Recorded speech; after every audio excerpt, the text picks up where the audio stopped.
Hello everyone, I am Sunil Sharma. Welcome to Sunil teachings. आज हम आपको करवाने वाले हैं संस्कृत की बुक से छठे पाठ के प्रश्नों का अभ्यास। समुद्र तटः। चलिए शुरू करते हैं। क्वेश्चन नंबर 1 का उच्चारणम कुरुत। हमें इन शब्दों का उच्चारण करना है। तरंग है, मत्स्य जीवनः, विदेशी पर्यटके बह, संगमः त्रिशिशु, वैदेशिक व्यापाराय, प्रायदीपः, वडोपसागरः, चंद्रोदयः। चलिए हम चलते हैं क्वेश्चन नंबर 2 पर।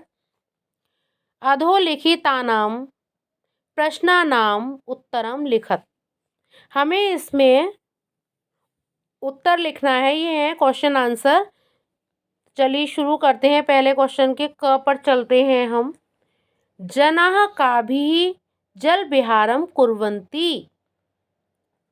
लोग जल विहार करते हैं किसके साथ? जनाः नौकाभिः जल विहारम कुर्वन्ति। सेकंड है भारतस्य दीर्घतम समुद्र तटः कः। इसका आंसर होगा, मतलब जो भारत का दीर्घतम समुद्र तट कौन सा है? इसका आंसर है चेन्नई नगरस्य मेरीना तटः आसीत्।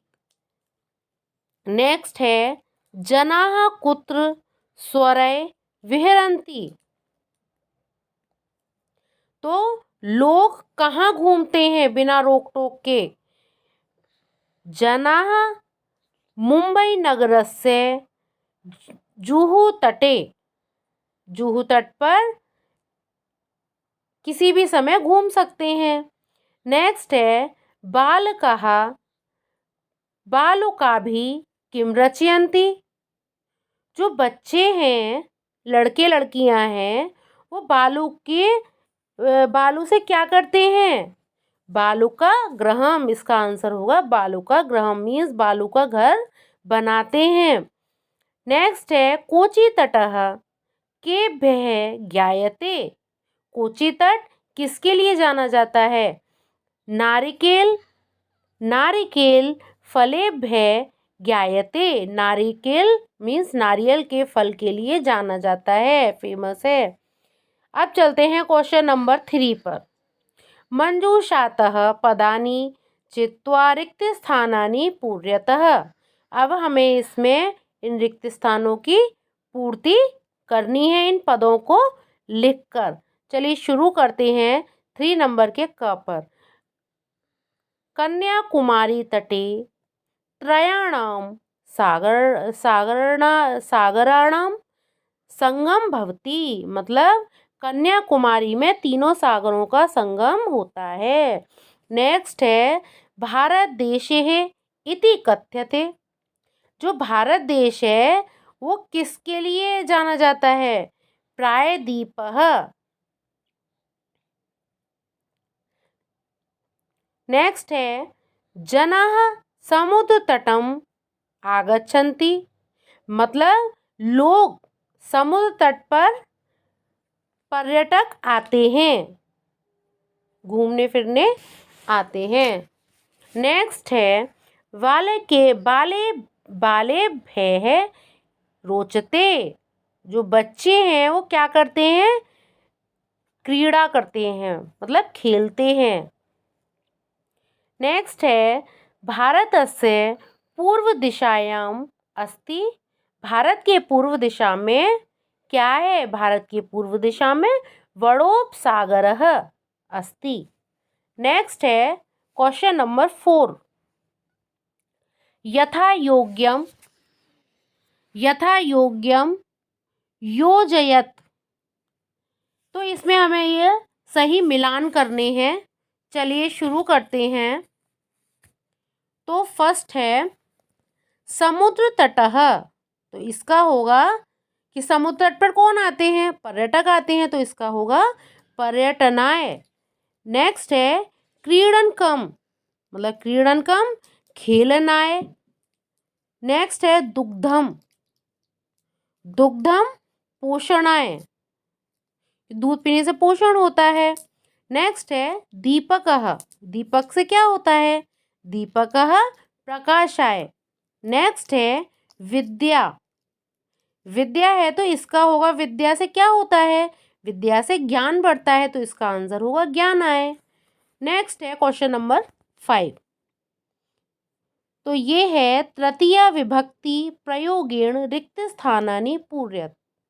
तो अब ये जो हमें फिल इन द ब्लैंक्स दिए हुए हैं, अब हमें इसमें तृतीय विभक्ति, जैसे मित्र है तो मित्र का तृतीय विभक्ति में लिखना है और इसी से हमें इन रिक्त स्थानों की पूर्ति करनी है। तो चलिए शुरू करते हैं। तो पहला हमें इसमें उदाहरण दे रखा है व्योमः सह गच्छति, तो इसमें आएगा व्योमः मित्रेण सह गच्छति। अब चलते हैं हम क पर, ये है बालकाः सह पठन्ति, तो इसका होगा बालकाः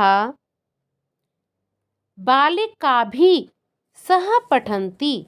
नेक्स्ट है ख, तो ये है तडागः कमलय कमलः विभाति।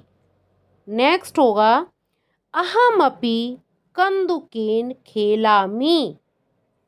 उसके बाद है अश्व अश्वय सह धावन्ति। उसके बाद है ड़ मृगः, इसका तृतीय विभक्ति में होगा मृगः सह चरन्ति। उसके बाद चलते हैं हम क्वेश्चन नंबर 6 पर। तो ये है अधोलिखितम वृत्तचित्रम पश्यतः। मतलब ये जो अधोलिखित मतलब आधा लिखा हुआ जो वृत्त जो दे रखा है उसको हम इसको देखो, उदाहरणानुसार कोष्ठक गतेः शब्देः उचित वाक्यानि रचयत। उचित वाक्य उसमें लिखना है। तो चलिए शुरू करते हैं। ये हमने आपके लिए सॉल्व कर रखा है। तो देखिए पहले तो हम आपको इसी से समझाते हैं। सबसे नंबर इसमें नंबर डाल रखे हैं, ये है फर्स्ट नंबर क्रीडति सह मित्र। तो अब हम इसे कैसे लिखेंगे, अब इसे हमें लिखना है रहीमः मित्रेण सह क्रीडति। उसके बाद है 2 नंबर रहीमः द्विचक्रिकायां आपणं गच्छति। उसके बाद है 3 नंबर रहीमः कमलेन पत्रम लिखति। उसके बाद है 4th नंबर रहीमः हस्तेन कंदुकम क्षिपति। उसके बाद है 5 नंबर रहीमः नौकाया जल विहारम करोति। उसके बाद है 6 नंबर रहीमः चषकेन जलम पिबति। नेक्स्ट है 7 नंबर रहीमः तूलिकया चित्रम रचयति। उसके बाद है 8 नंबर रहीमः वायुयानेन आगच्छत। उसके बाद हम चलते हैं क्वेश्चन नंबर 7 पर। कोष्ठकात् उचित पद प्रयोगेण रिक्त स्थानानि पूर्यत। ये भी हमारे रिक्त स्थानों की पूर्ति करनी है। जो हमारे इस ब्रैकेट में लिखना है उसमें उचित शब्द हमें इसमें भरना है। तो चलिए शुरू करते हैं। पहला है 7th का क, धनिकः धनम ददाति। तो इसमें आएगा धनिकः निर्धनाय धनम ददाति। नेक्स्ट है बालः विद्यालयं गच्छति। तो इसमें आएगा बालः पठनाय विद्यालयं गच्छति। उसके बाद है ग, सज्जनाः जीवन्ति। तो सज्जनाः परोपकाराय जीवन्ति।